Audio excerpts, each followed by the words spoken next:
Audio Jungle.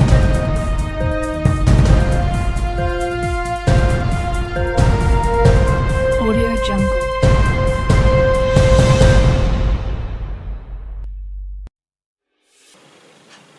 શરૂઆત કરીશું મુખ્ય સમાચારથી। રાજ્યભરમાં વેગ પકડતું પાટીદાર અનામત આંદોલન।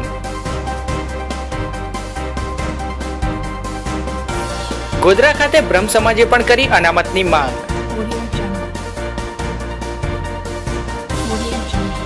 કોંગ્રેસ દ્વારા ચૂંટણીની તૈયારીઓ શરૂ।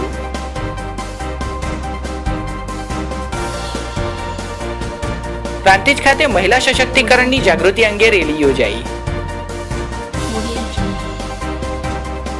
સમગ્ર રાજ્યમાં પાટીદાર અનામત આંદોલન હવે વેગીલું બન્યું છે, ત્યારે ક્યાંક રેલીઓ તો ક્યાંક સભાઓનું આયોજન થઈ રહ્યું છે। તો જોઈએ બ્યુરો રિપોર્ટ। દક્ષિણ ગુજરાતના સુરત ખાતેથી પાટીદાર અનામત આંદોલનની લડત ચલાવતું એક પ્રતિનિધિ મંડળ ભરૂચ ખાતે આવી ભરૂચ જિલ્લાના તમામ પાટીદાર સમાજના આગેવાનો સાથે બેઠક કરી આંદોલનની માહિતી આપી હતી। આ બેઠક ભરૂચના દહેજ બાયપાસ રોડ પરના એક શોપિંગ સેન્ટરના હોલમાં યોજાઈ હતી, જેમાં પાટીદાર અનામત આંદોલન વેગવંતું બનાવવા અને તમામ પાટીદાર નાગરિકો સુધી આંદોલનનું લક્ષ્ય અને ધ્યેય પહોંચે તે માટે આગામી 17મીના રોજ સુરત ખાતે યોજાનાર રેલી બાબતે વિસ્તૃત ચર્ચા કરવામાં આવી હતી, જેમાં વાગરા, જંબુસર, આમોદ તેમજ જનોર ખાતેના પાટીદાર આગેવાનો પણ ઉપસ્થિત રહ્યા હતા। તો આ અનામત આંદોલનની અસર ગામડાઓના પાટીદાર સમાજ પર પણ જોવા મળી રહી છે। 12 ગામ લેવા પાટીદાર આગેવાનો દ્વારા યોજવામાં આવેલ ગોવાલી ખાતેની બેઠકમાં અનામત આંદોલનને ટેકો જાહેર કર્યા બાદ ઝઘડિયાના અવિધા ખાતે પાટીદાર સમાજની એક બેઠક મળી હતી, જેમાં અવિધાના પાટીદારોએ પણ અનામત આંદોલનને ટેકો જાહેર કર્યો હતો। તો અરવલ્લીના બાયડ ખાતે યોજવામાં આવેલી પાટીદાર અનામત આંદોલન રેલીમાં કાયદો અને વ્યવસ્થા જળવાઈ રહે તે માટે જિલ્લા પોલીસ વડાના માર્ગદર્શન હેઠળ 3 ડીવાયએસપી, 4 પીઆઈ, 8 પીએસઆઈ તેમજ મહિલા પુરુષ કોન્સ્ટેબલ મળી કુલ 213 જેટલા પોલીસનો કાફલો ખડકી દેવામાં આવ્યો હતો અને નગરમાં ઠેર ઠેર પોલીસ પોઈન્ટ મૂકી કોઈ અનિચ્છનીય બનાવ ન બને તે માટેની પૂર્વ તૈયારીઓ કરવામાં આવી હતી। તો બાયડ ખાતે નીકળેલી આ રેલીમાં પાટીદારોએ હજારોની સંખ્યામાં ભાગ લીધો હતો। ચોયલા ગામથી નીકળેલ આ રેલીમાં પાટીદાર સમાજના યુવાનો, વિદ્યાર્થીઓ અભ્યાસ અને નોકરી ધંધા ક્ષેત્રે અનામત ન મળતા આ આંદોલનમાં ભાગ લઈ રહ્યાનું જણાવતા હતા, જેમાં જય સરદાર, જય જય પાટીદાર જેવા સૂત્રોચ્ચાર અને બેનરો સાથે મામલતદાર કચેરી ખાતે પહોંચી પાટીદાર અગ્રણીઓએ આવેદનપત્ર પાઠવ્યું હતું। બાયડ તાલુકાની અંદર આજે રેલીનું આયોજન કરવામાં આવેલું, તેમાં બાયડ તાલુકાના દરેક ગામમાંથી પાટીદાર ભાઈઓ ઉમળકા ભેર ઉભરાઈ આવ્યા બાયડની અંદર અને આજે અમારી રેલીમાં 20 થી 25,000 પબ્લિકનો મેરામણ ઉપડી પડ્યો અને અમારી રેલીને જે બતાવે છે કે અન્યાય કરવામાં આવ્યો છે તેના માટે અમે આ લડત ઉપાડી છે અને આ લડતની અંદર અમે અનામતનો હક લઈ અને જમશું। જ્યાં સુધી અમને અનામતનો હક નહીં મળે ત્યાં સુધી છેલ્લા શ્વાસ સુધી અમે પાટીદાર ભાઈઓ એક થઈને લડશું અને ગોળીઓ ખાય તો ગોળીઓ પણ ખાશું। આજે બાયડ ખાતે પાટીદાર અનામત રેલીનું આયોજન કરેલ અને જેમાં બાયડના આજુબાજુના ગામડામાંથી પાટીદાર ભાઈઓએ વિશાળ સંખ્યામાં એટલે કે 15 થી 20,000ની સંખ્યામાં હાજરી આપેલી અને આ રેલીને મોટી રીતે સફળ બનાવી છે અને એ બતાવે છે કે લોકોની અંદર કેટલો આક્રોશ છે।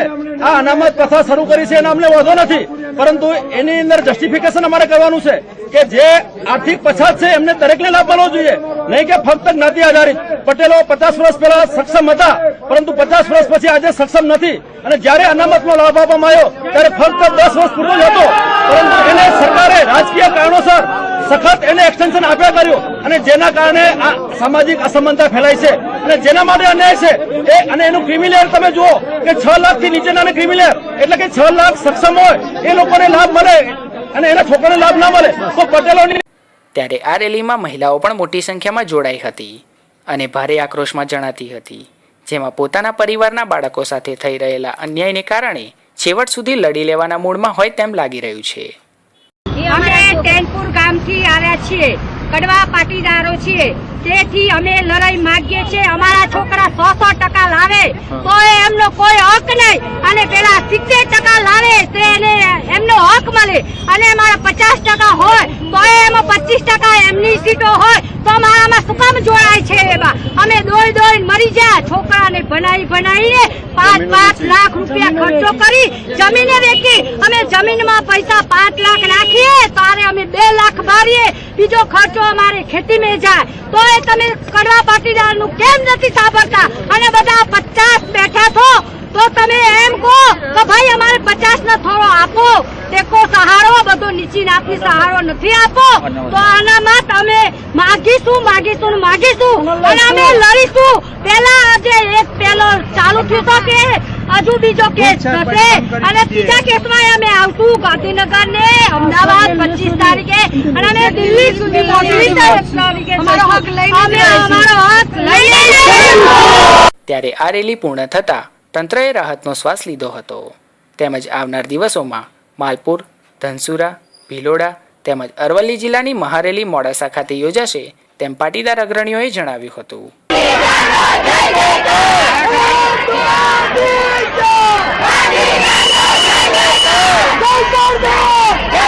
તો જૂનાગઢ જિલ્લાના વંથલી ખાતે પણ પાટીદાર સમાજ દ્વારા એક બેઠકનું આયોજન કરવામાં આવેલ અને પાટીદાર અનામત આંદોલન સમિતિને ટેકો જાહેર કર્યો હતો, જેમાં અનામત નહીં તો સરકાર નહીંના સૂત્રોચ્ચાર સાથે આગામી 13 તારીખે પાટીદાર સમાજ દ્વારા વહીવટીતંત્રને આવેદનપત્ર પાઠવી અનામત આંદોલનને ટેકો જાહેર કરવામાં આવશે તેમ પાટીદાર અગ્રણીઓએ જણાવ્યું હતું.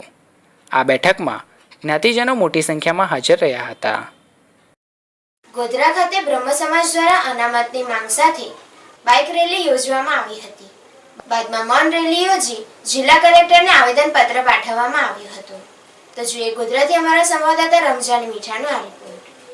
ગોધરા ખાતે બ્રહ્મ સમાજ દ્વારા અનામતની માંગ સાથે બાઇક રેલી યોજવામાં આવી હતી. સમસ્ત ગુજરાત બ્રહ્મ સમાજ પંચમહાલ એકમ દ્વારા શહેરના લાલબાગ ખાતેથી અનામતની માંગ સાથે સૂત્રોચ્ચાર સાથે બાઇક રેલી યોજવામાં આવી હતી, જે વિવિધ વિસ્તારમાં ફરીને ગાંધી ચોક ખાતે પહોંચી હતી, જ્યાંથી બાઇક રેલી મૌન રેલીમાં રૂપાંતરિત થઈ કલેક્ટર કચેરીએ પહોંચી જિલ્લા કલેક્ટરને બ્રહ્મ સમાજનો ઓબીસીમાં સમાવેશ કરી અનામતનો લાભ આપવામાં આવે તેવી માંગ સાથે આવેદનપત્ર આપી રજૂઆત કરવામાં આવી હતી. આ સાથે બ્રહ્મ સમાજ દ્વારા અનામતનો લાભ મેળવનાર અન્ય કોઈ જ્ઞાતિનો બ્રહ્મ સમાજ દ્વારા વિરોધ કરવામાં ન આવતો હોવાની સ્પષ્ટતા પણ કરી હતી. આ રેલીમાં ગોધરા સહિત જિલ્લાભરમાંથી બ્રહ્મ સમાજના અગ્રણીઓ સહિત મોટી સંખ્યામાં ભૂદેવો જોડાયા હતા. તો અનામતને લઈ આગામી દિવસોમાં આંદોલન વધુ ઉગ્ર બનાવવાની બ્રહ્મ સમાજ જિલ્લા અધ્યક્ષ દ્વારા ચીમકી પણ ઉચ્ચારવામાં આવી હતી. આજે બ્રહ્મ અનામત માટેની માગણી કરવા અમે અહીંયા સૌ ઉપસ્થિત થયા છે. અમારે અનામતમાં ઓબીસીમાં અમારો ભાગ જોઈએ છે. એની સાથે બ્રહ્મ સમાજ એ પણ જાહેર કરે છે કે અનામત મેળવતા જે પણ જ્ઞાતિ બંધુઓ છે તેનો અમે વિરોધ નથી કરતા, પરંતુ અમે અમારો હક માગવા અત્રે ઉપસ્થિત થયા છે. બ્રાહ્મણની પરિસ્થિતિ, આર્થિક પરિસ્થિતિ ખરેખર જો સર્વે કરવામાં આવે તો એ આર્થિક રીતે પછાત જ છે, પરંતુ બ્રાહ્મણને તેનો હક નથી મળી રહ્યો, જેના હિસાબે તેના વિદ્યાર્થીઓ, નોકરી કરતા કર્મચારીઓ અનેક સમસ્યાઓનો સામનો કરી રહ્યા છે. તો અમારી માગણી છે કે ઓબીસીમાં અમને અમારો જે હક છે તે આપવામાં આવે. ખેડા જિલ્લા કોંગ્રેસ સમિતિ દ્વારા આવનાર નગરપાલિકા તેમજ તાલુકા પંચાયતની ચૂંટણીઓને લઈને એક મીટિંગ કોંગ્રેસ સમિતિના હોલ ખાતે યોજાઈ હતી. તો જોઈએ નડિયાદથી અમારા સંવાદદાતા ભાવેશ શર્માનો આ રિપોર્ટ. ખેડા જિલ્લા કોંગ્રેસ સમિતિ દ્વારા આવનાર નગરપાલિકા તથા તાલુકા પંચાયતની ચૂંટણીઓને લઈ જિલ્લા કોંગ્રેસ સમિતિ હોલ ખાતે એક મીટિંગનું આયોજન કરવામાં આવ્યું હતું, જેમાં આગામી સમયમાં યોજાનાર નડિયાદ તથા વસો તાલુકાની ચૂંટણીમાં યોગ્ય ઉમેદવારો કે જેનામાં પ્રજાનો પણ વિશ્વાસ હોય તેવા યોગ્ય ઉમેદવારોની પસંદગી કરવા માટે પ્રદેશ નિરીક્ષકોની ઉપસ્થિતિમાં મીટિંગનું આયોજન કરવામાં આવ્યું હતું. પણ હું એવું ઈચ્છું કે તાલુકા પંચાયત આપણે સીટ હોય એમાં એક ગામ હોય, 2 ગામ હોય કે 3 ગામ હોય, એની વઈ તમે આયોજન બંધ કરો તો જ ઇલેક્શન શાંતિથી જીતાય. મીટિંગો કરો અને હોવા કરો એમાં ઇલેક્શન તાલુકા પંચાયતમાં ના જીતાય. તાલુકા પંચાયતનો આપણો કેન્ડિડેટ આપણે એવો સિલેક્ટ કરીએ કે પેલું મોટું ગામ હોય અથવા એની થોડી ચાહના હોય, ગામમાં વર્કર હોય, તો એની રીતે થોડુંક અડધો ભાગે આપણે અડધો ભાગ આપણે બીજા ગામના જે નાનું ગામ હોય કે કેન્ડિડેટ આગળ હોય તો બીજા ગામે એને સહકાર આપીને કામ કરીએ તો એ સીટ આપણે જીતી જવાય. પણ દોડાદોડ ને હોવાના હોય આ ગામમાં ટિકિટ આપીએ એટલે અમે ના કરીએ અને શું કરીએ એવું બધું કરવા રહીએ તો આપણી 1 5 50 100 વોટમાં જ હાલતી થતી હોય. વધારે વોટ આપણે તાલુકા પંચાયતની સીટો હારવાને નહીં. એટલે કે ભાઈ બહુ સારું દેખાય છે તો 5 વોટે આવે કે 50 વોટે આવે અને જીતે તો 5 પંચાયત જીતે. એટલે આપણે કટીબદ્ધ થઈને આપણે લડવું પડશે. જેમાં ખેડા જિલ્લા પ્રમુખ ભારતસિંહ પરમાર, મહુદાના ધારાસભ્ય નટવરસિંહ ઠાકોર તથા કોંગ્રેસના કાર્યકરો અને હોદ્દેદારો મોટી સંખ્યામાં ઉપસ્થિત રહ્યા હતા. આવનારી તાલુકા પંચાયત નગરપાલિકાઓની ચૂંટણીના અનુલક્ષે સંગઠન અને ચૂંટણીના લગતા પ્રશ્નો માટે કાર્યકરોને ખાસ બોલાવવામાં આવ્યા હતા.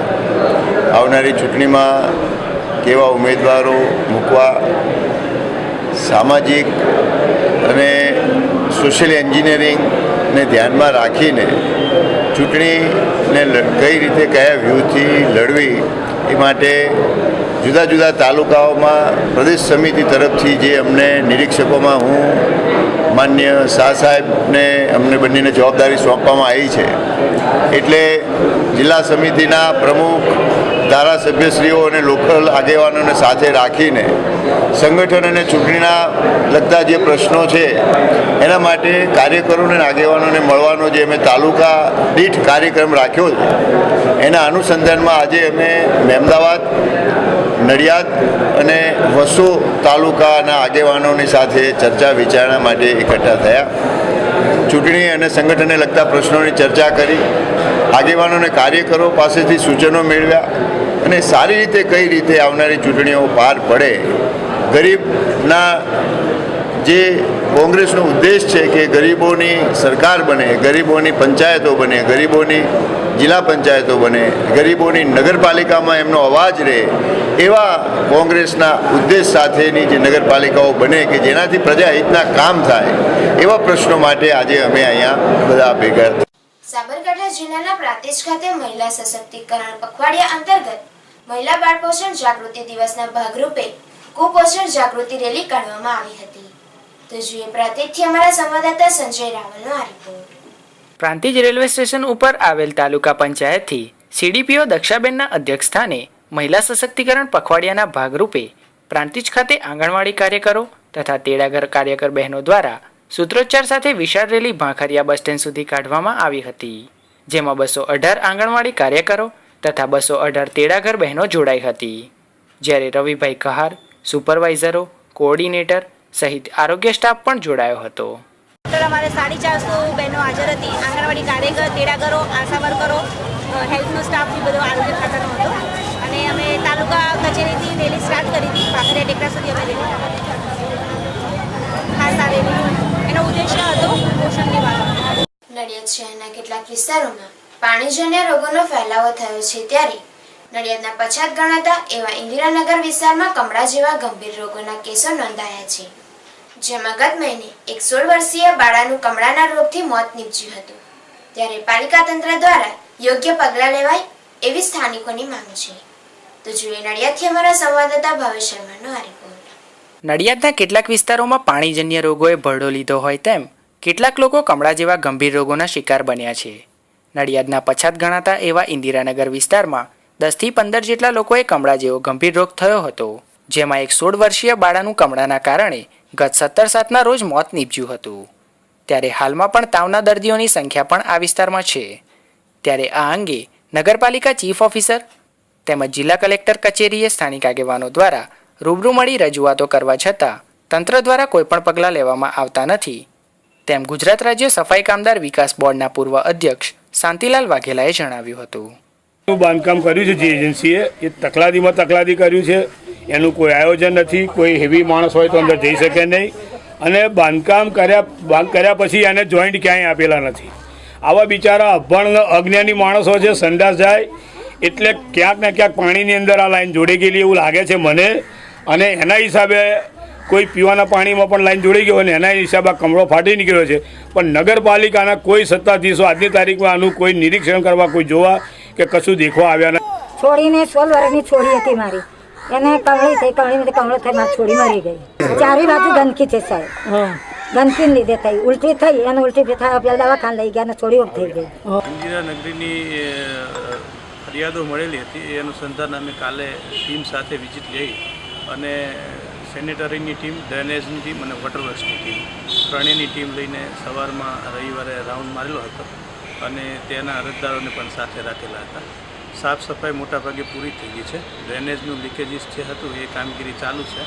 વોટરવર્ક્સ માટે જે લોકોએ ઊંડા ખાડા કરી અને નળ વગર પાણી ભરતા હતા એ લોકોને નળ નાખી આપી નોટિસો આપવામાં આવેલી છે અને મેલેરિયા વિભાગ દ્વારા પણ આ વિસ્તારનો સર્વે કરી અને મેલેરિયા ઓઇલ વગેરે છંટાવી દેવા માટે પણ સૂચના આપવામાં આવેલી છે. દવાનો છંટકાવ પણ કરવામાં આવેલો છે. તે ઉપરાંત એમની એક સ્ટ્રીટ લાઇટ વિશે ફરિયાદ હતી, એનું પણ સ્ટ્રીટ લાઇટ વિભાગને જાણ કરી દેવામાં આવેલી છે. આ મોટાભાગે એ લોકોની તમામ સમસ્યાઓનું નિવારણ કરી દેવામાં. ગતરોજ સંતરામપુર ખાતે યુવક કોંગ્રેસના કાર્યકરો દ્વારા ક્રાંતિ દિન નિમિત્તે વિવિધ માંગણીઓને લઈ ધારાસભ્યના નિવાસસ્થાનથી લઈ મામલતદાર કચેરી સુધી મશાલ રેલીનું આયોજન કરવામાં આવ્યું હતું. તો જોઈએ સંતરામપુરથી અમારા સંવાદદાતા દીપેશ પ્રજાપતિનો આ રિપોર્ટ. રવિવારે સાંજે ક્રાંતિ દિન નિમિત્તે સંતરામપુર વિધાનસભા યુવક કોંગ્રેસના કાર્યકરો દ્વારા ધારાસભ્ય GM ડામોરના નિવાસસ્થાનેથી મામલતદાર કચેરી સુધી પ્રજાના વિવિધ પ્રશ્નોને લઈ એક મશાલ રેલી કાઢવામાં આવી હતી, જેમાં ધારાસભ્ય GM ડામોર, મણિબેન ડામોર, લોકસભા વિસ્તારના યુવા પ્રમુખ ઘનશ્યામભાઈ મદાર તથા સંતરામપુર શહેર કોંગ્રેસ પ્રમુખ દીપેશભાઈ સહિત મોટી સંખ્યામાં યુવક કોંગ્રેસના કાર્યકરો ઉપસ્થિત રહી સંતરામપુર વિસ્તારના પ્રશ્નો અંગે જાગૃતિ લાવવા પ્રયત્ન હાથ ધર્યા હતા.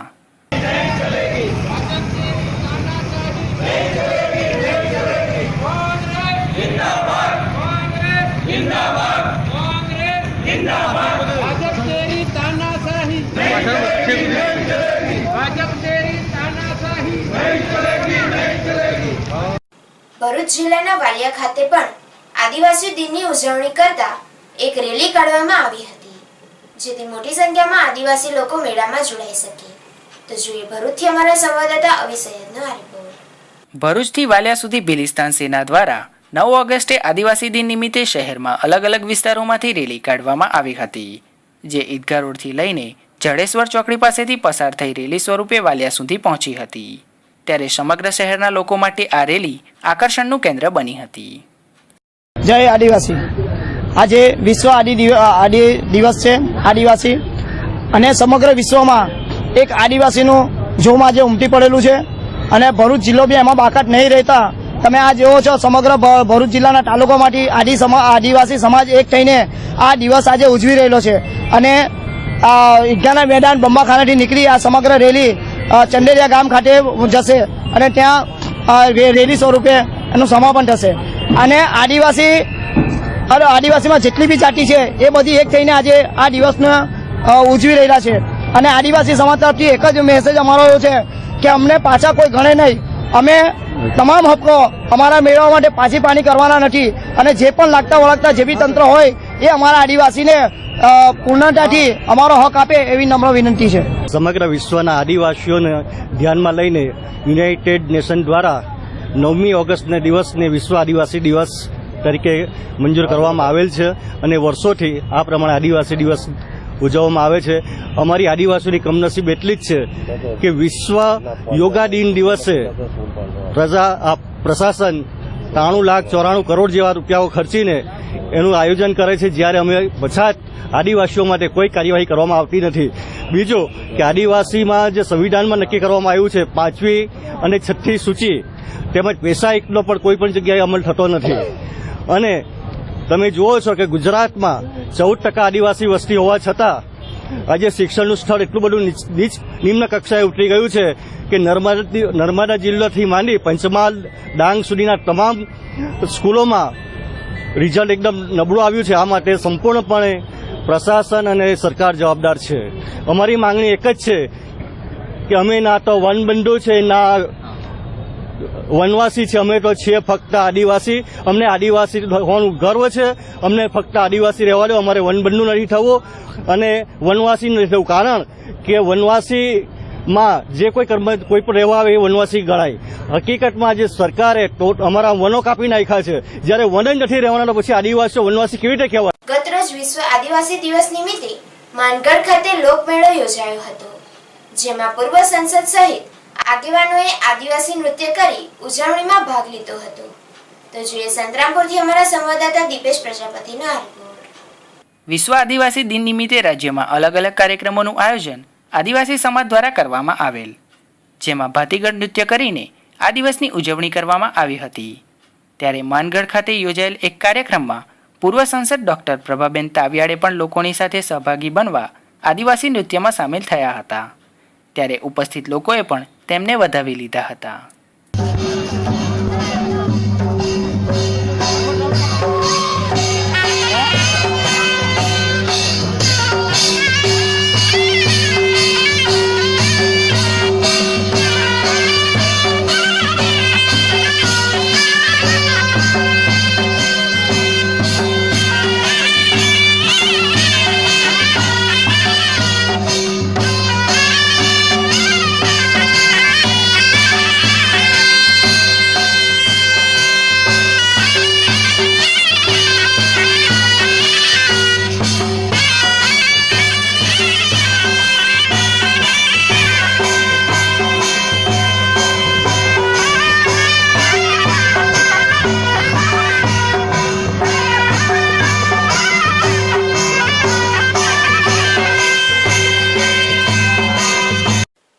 જિલ્લાના ઓએનજીસી અસરગ્રસ્ત કિસાન સેવા મંડળના ખેડૂતોના ક્રોપલોસ અંદાજિત 30 કરોડના પ્રશ્ને કિસાન સંઘ દ્વારા આવેદનપત્ર પાઠવી 21મી સપ્ટેમ્બરથી આંદોલનની ચીમકી ઉચ્ચારી છે.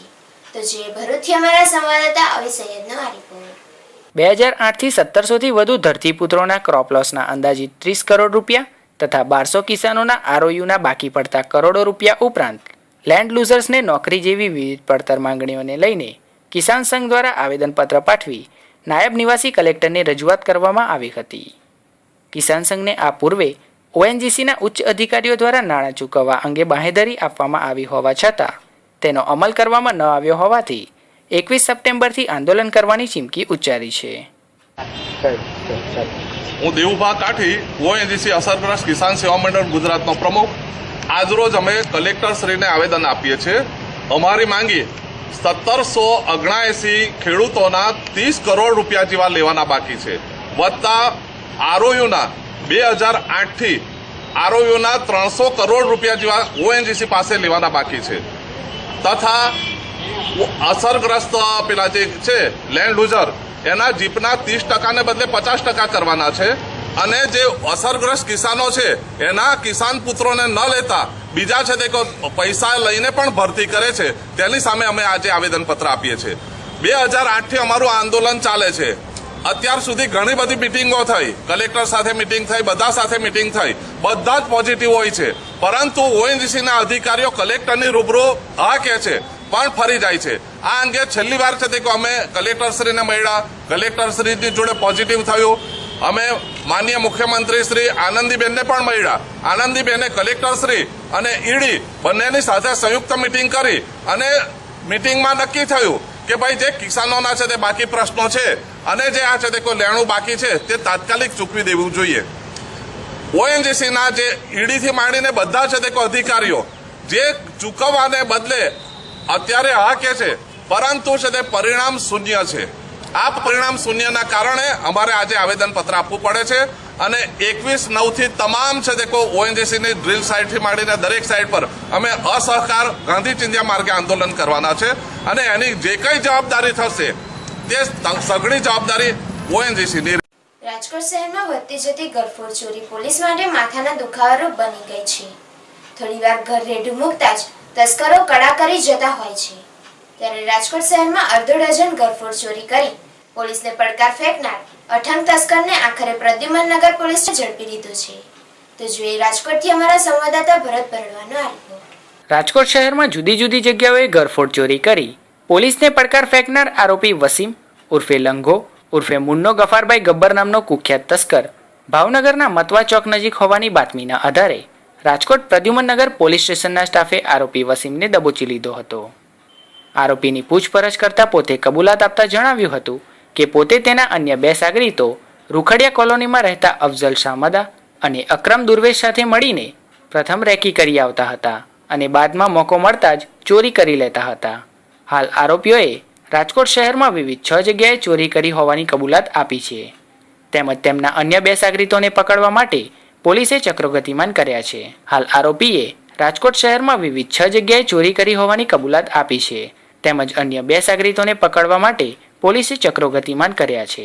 ભાવનગરથી આરોપી વસીમ ઉર્ફે લંગાને પકડી પાડે જે આરોપીને અટક કરી પૂછપરછ કરતા તેણે રાજકોટ સિટીમાં લગભગ અલગ અલગ જગ્યાએ 7 જેટલી ઘરફોડ ચોરી કરેલ, જેની સાથે અલગ અકરમ, સલીમભાઈ, અફજલ, અલ્લારખા, સલીમ ઉર્ફે જગલો વગેરે માણસો સાથે ચોરી કરતા તથા નરેન્દ્રસિંહ અને નરેશ ઉર્ફેને ચોરીનો મુદ્દામાલ આપતા તે લોકોની શોધખોળ ચાલુ છે. શરૂઆતમાં બધા આરોપીઓ પહેલાં જે જગ્યા જોઈ લે અને ત્યાર પછી જ્યારે મોકો મળતા ત્યારે ચોરી કરી રહે. અગાઉ પણ ઘણી ચોરીમાં બધા આરોપી પકડાઈ ગયા અને વસીમ ઉર્ફે લંગડો હત્યાના કેસમાં પણ પકડાયા છે. અત્યારે 7 ચોરી ડિટેક્ટ થઈ. ગત તારીખ 25 થી 27 દરમિયાન ડભોઈ આર્ટ્સ એન્ડ સાયન્સ કોલેજમાં રજાના દિવસો હોય કેટલાક તસ્કરો દ્વારા ચોરી થઈ હોવાની ફરિયાદ થતા ડભોઈ પોલીસ ગણતરીના દિવસોમાં ચોરીના 3 મેડલ સાથે 3 આરોપીની અટકાયત કરી હતી. તો જે ડભોઈથી અમારા સંવાદદાતા તુષાર સોનીનો રિપોર્ટ. ગત 25 થી 27 દરમિયાન ડભોઈ આર્ટ્સ એન્ડ સાયન્સ કોલેજમાં રજાના દિવસો હોય કેટલાક તસ્કરો દ્વારા કોલેજની કેમિકલ લેબમાંથી 35,000 રોકડા તેમજ 3 મેડલની ચોરી થઈ હતી, જેને લઈ સંચાલકો દ્વારા ડભોઈ પોલીસમાં ફરિયાદ નોંધાવવામાં આવી હતી. તેથી ઘરફોડ ચોરીના અનડિટેક્ટેડ ગુનાઓ શોધી કાઢવા જિલ્લા પોલીસ વડા દ્વારા આપેલ સૂચનાઓને લઈ ડભોઈ પોલીસ એક્શનમાં આવી ગઈ હતી. ત્યારે ખાનગી બાતમીદારોની બાતમીને આધારે ડભોઈ પોલીસે આ ચોરીના આરોપીઓને વડોદરાથી ડભોઈ રિક્ષા મારફતે આવવાના હોય તેવી બાતમી મળેલી, જેને લઈ ડભોઈ પોલીસ ભીલાપુર પાસે વોચમાં હતી. તે દરમિયાન બાતમીવાળી રિક્ષા સામેથી આવતી હોય રોકી પૂછપરછ કરતા રિક્ષામાં બેઠેલ રાહુલ, દિલીપભાઈ ઠાકરડા, કિશનભાઈ ઠાકોર એમ 3 આરોપીઓને પકડી તેમની પૂછપરછ કરાતા સમગ્ર ઘટનાનો પર્દાફાશ થયો હતો. આરોપીઓની પૂછપરછ દરમિયાન તેમની પાસેથી ચોરાયેલ 3 ગોલ્ડ મેડલ જેની કિંમત ₹5,000 પોલીસે કબજે કર્યા હતા અને બાકીનો મુદ્દામાલ રિકવર કરવાનો બાકી હોય ગુનો નોંધી આગળની તપાસ હાથ ધરી છે. ગત તારીખ 25-26 જાહેર રજા દરમિયાન ડભોઈની આર્ટ્સ એન્ડ સાયન્સ કોલેજમાં રાત્રિ દરમિયાન રજાનો લાભ લઈ અને ચોર ઇસમોએ ઘરફોડ ચોરી કરેલી અને જેનો ડભોઈ પોલીસ સ્ટેશનમાં ગુનો રજીસ્ટર કરવામાં આવેલ. ગઈકાલે ડભોઈના સર્વેલન્સ વિભાગના વિજયભાઈને ખાનગીરાએ બાતમી મળેલી, તે આધારે ડભોઈ વડોદરા હાઈવે ઉપરથી એક રિક્ષા જે નંબર બાતમીમાં જણાવેલ તે નંબરની રિક્ષામાં આ આરોપીઓ આવે છે તેવી જાણ થતાં સર્વેલન્સ સ્ટાફ સાથે અમો રોડ ઉપર રિક્ષા નંબર ચેક કરતાં પસાર થતા હતા. તે દરમિયાન આ રિક્ષા આવતા એને રોકવા જતાં તેમાંથી આ 3 શખ્સોએ નાસવાની કોશિશ કરેલી, જેને આબાદ રીતે ઝડપી પાડી તેઓના નામઠામ પૂછી અને તેમની અંગઝડતી કરતાં આ ગુનામાં ગયેલો મુદ્દામાલ પકડાયેલ છે અને હાલ આ 3 આરોપીની પૂછપરછ ચાલુ છે, જેમના નામ રાહુલ મોચી ઉર્ફે મોબાઈલ, દીપ ઠાકરડા તથા કિશન ઠાકોર છે. આ 3 આરોપીઓ ડભોઈના જ રહેવાસી છે અને આશરે 21 થી 31 વર્ષની ઉંમરની આસપાસ એમની ઉંમર છે. જેમાં જે રાહુલ નામનો આરોપી છે એ અગાઉ પણ ડભોઈમાં ઘરફોડ ચોરીમાં પકડાયેલ છે અને એ સૌથી વધારે એક્ટિવ છે. આ આરોપીની સઘન પૂછપરછ હાલ ચાલુ છે અને અમને સંપૂર્ણ ખાતરી છે કે બીજા પણ ગુનાઓ ડિટેક્ટ થવાની સંભાવના છે. આમાં 40,000નો મુદ્દામાલ ગયેલો, તેમાંથી 5,000ના જે મેડલ ગયેલા એ સંપૂર્ણ રિકવર થયા છે. બાકી પૂછપરછ ચાલુ છે અને બીજો પણ મુદ્દામાલ મળવાની સંપૂર્ણ શક્યતા છે. આ 3 આરોપીની ધરપકડ કરવામાં આવી છે અને આ 3 આરોપીના કબજામાંથી જે ગુનામાં મુદ્દામાલ તરીકે ગયેલા ચોરીમાં એ 3 મેડલો પણ કબજે લેવામાં આવ્યા છે અને આગળની તપાસ ચાલુ છે. મુખ્ય સમાચાર ફરી એકવાર. રાજ્યભરમાં વેગ પકડતું પાટીદાર અનામત આંદોલન.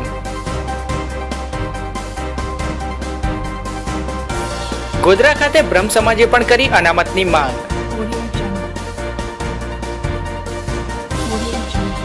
કોંગ્રેસ દ્વારા ચૂંટણીની તૈયારીઓ શરૂ.